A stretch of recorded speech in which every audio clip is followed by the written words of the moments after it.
உனக்கு ஏதாவது உடம்பு சரியில்லை, உனக்கு ஏதாவது பயந்துருக்க, உனக்கு ஏதாவது பண்ணிட்டாங்க செஞ்சுட்டாங்கன்னா எங்க ஓடுவேன்? இதப்ப அங்க ஒரு மந்திரம் போடுறாங்க. இந்த சாமியார் இருக்காங்க, அப்பா முன்னாடி எலும்பு கொடுத்துருக்காங்க. எலும்பு கொடுத்துருக்காருன்னு பெரிய விஷயமா? மாயாஜால வைக்க புரியுதா? புரியல. எந்த ஒரு செலவுமே இல்லாமல் இப்ப நாங்க யாகம் நடத்தோம்னா இதுக்கு 20,000 ரூபாய் செலவு. உங்ககிட்ட யாருக்காவது காசு வாங்கியிருக்கணும்ப்பா?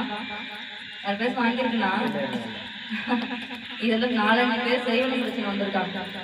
நிறைய பேரு என்னது, அம்மா எனக்கு இந்த தொழில் நஷ்டம் ஆயிடுச்சு, என் கணவர் இப்படி இருக்காரு, இதெல்லாம் திருத்தி கொடுங்க. சரி சாமி, எல்லாமே திருத்திடலாம், எல்லாமே பண்ணிடலாம், செய்வன பிரச்சனை தானே எடுத்துடலாம், இவ்வளவுதான் செலவு பண்ணாங்க. அம்மாவுக்கு ஒரே ஒரு புடவை, என்னது ஒரே ஒரு புடவை. அம்மா எவ்வளவோ காசு வைக்கணும், இன்னும் உன்னால முடிஞ்ச ஒரு புடவை வைக்கணும். காசு எதாவது கேட்டுருக்கணும்ப்பா? இல்லவே இல்லை. இந்த கோயிலை பொறுத்த வரைக்கும் அதுதான். 4 பேருக்கு சொல்லுங்க என்ன அப்படின்னா, இந்த கோயில்ல இப்படி நடக்கிறாங்க, இப்படி நடக்கிறாங்க. இந்த யாகத்துல உட்காந்து இந்த புகை மேல படுறதே பெரிய பேயெல்லாம் ஓடியே போயிடுது. அது பேயெல்லாம் ஓடி போயிடுது. பார்த்தா அப்படின்னா வாராகி பார்த்தாவே தெரியும். நீல நிறம் இருக்கிற நீல கலரா இருக்கிற சாமிக்கு அதீத சக்தி. யார் நீலமட்டில் இருப்பாங்க? திருப்பதி ஏழுமலையான் கிருஷ்ண பகவான். அடுத்தது யாரு?